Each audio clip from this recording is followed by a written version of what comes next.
Hello everyone, welcome to Milwaukee Music Lessons. My name is Alex Bennett, and in today's lesson, we are going to talk about some warm-up exercises for the keyboard. This is going to be the last one following up the warm-up month of May, so stick with it. I think that if you're in the beginner to intermediate stages, this will be a nice little, either a refresher or just something else to add some extra dexterity and some coordination with your fingers here. So I am not the greatest piano player. Believe it or not, back in the day, piano was my first instrument. It was my primary instrument. However, as time went on, I transitioned more and more to guitar and drums, and so I am quite a bit out of practice. So I went back to some of my college lessons because I did take college piano, and I also consulted a little bit with my wife, who is our piano instructor right now, and got some warm-up exercises, some stuff that I personally think are very useful for myself. So let's go over some of those exercises. Let's cover the basics and make sure that we're all on the same page and just see what comes out the other side, right? So the exercises that we're going to be doing are going to be using our hands to I guess create a level of coordination between our fingers. You know, if I go up the notes, starting from a C here, using only the white keys, and I say C, D, E, F, G, I don't necessarily use the same fingers all the way from beginning to end, right? My left hand is starting with the pinky, and my right hand is starting with the thumb. And so the coordination doesn't exactly line up there. If I wanted to, I could start and say, okay, we'll use pinkies only, and we'll use ring fingers only, middle, pointer, thumb, work our way back, pointer, middle, ring, pinky. So my left hand started on a C, and my right hand started on a G on the upper hand here, and we just kind of worked our way in one finger at a time.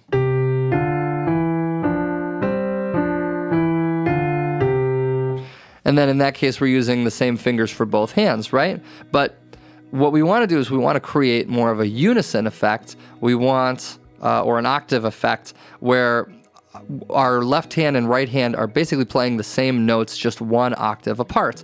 So here, if I start with a C with my left hand, and I use my pinky, my right hand is going to have to use a thumb in order to be able to follow along. And then moving up, if I go to a D, my left hand is going to have to use the ring finger. My pointer is going to have to use the right.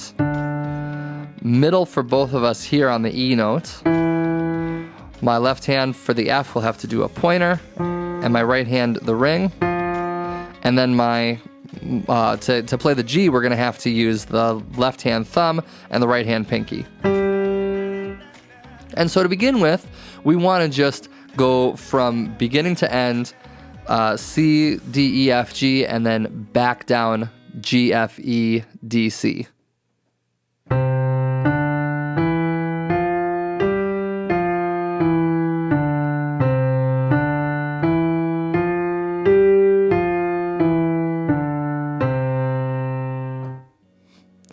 Now that's a great way to get started, especially if you're just a beginner, to get a little bit of coordination going on, right? But I want to take it another step further, and I want to actually incorporate a scale into this. Many scales have different finger patterns, so this finger pattern will not apply to everything, but we're going to pick the simplest scale that we can, which is a C major scale, and C major uses all of the white keys on the piano, so we're not going to be forced to use any black keys, which will change up the fingerings that we have to do. So if you're trying to practice this in other keys or other scales, then this fingering won't apply. But just as a great starting point, we're going to use a C major scale here using only the white keys, and we're going to go a full octave, which means since we only have 5 fingers, there's going to be 8 notes on this scale. So we need to start with C, and we need to end with C. And so we're a couple fingers short, which means that we're going to have to transition at some point when we walk up this scale. So if I was to do my left hand only, the finger pattern for this would be pinky, ring, middle, pointer, thumb, And then now that I'm done here, my left hand is gonna cross over the top, so that way my middle finger lands on the A note, middle, pointer, thumb. And if we do this properly, we should end with our thumb and start with our pinky. So again, starting from the beginning.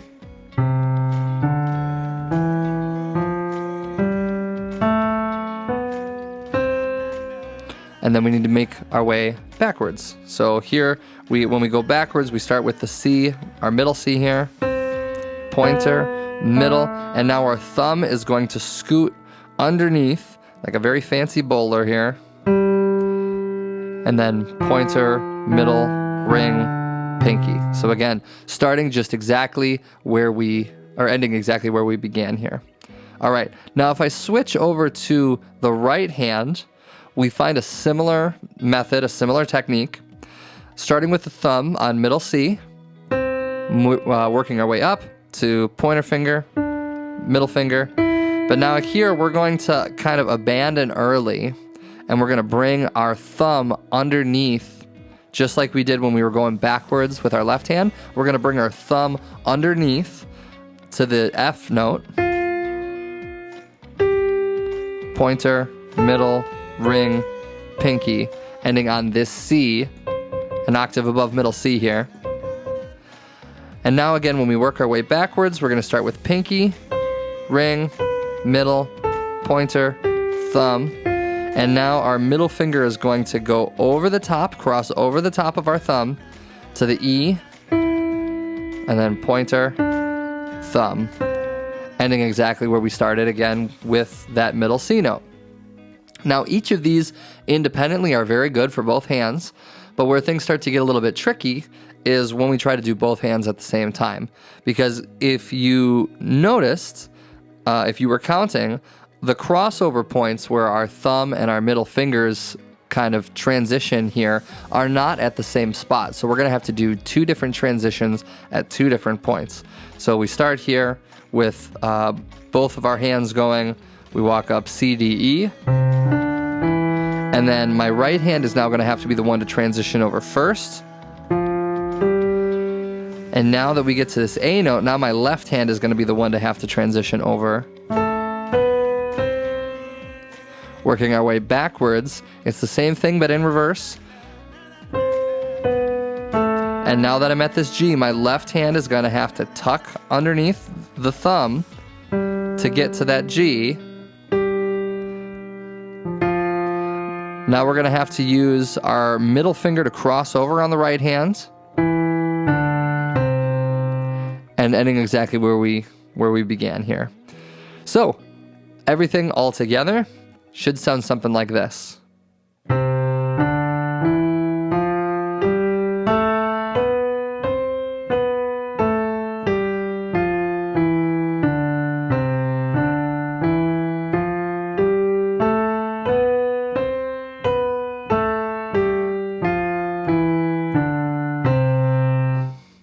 One little mistake in there. Like I said, I am still trying to get back into the swing of things here a little bit. So anyways, there you have it, a 1 octave walk of a C major scale. Again, great coordination between left and right hands here. We're just trying to develop some independence, a little bit of dexterity and extra limb movement. Something that takes a lot of time to really develop, but you know, practice makes perfect. Again, as I always say, it's better to practice it right slow than it is to practice it wrong fast. So take that with you, work on those keyboard exercises, get yourself warmed up and cooled down here. It is officially the end of May, and I am looking forward to what we've got next lined up for the month of June. So thank you for sticking around with me. My name is Alex Bennett, and I will see you guys in the next video.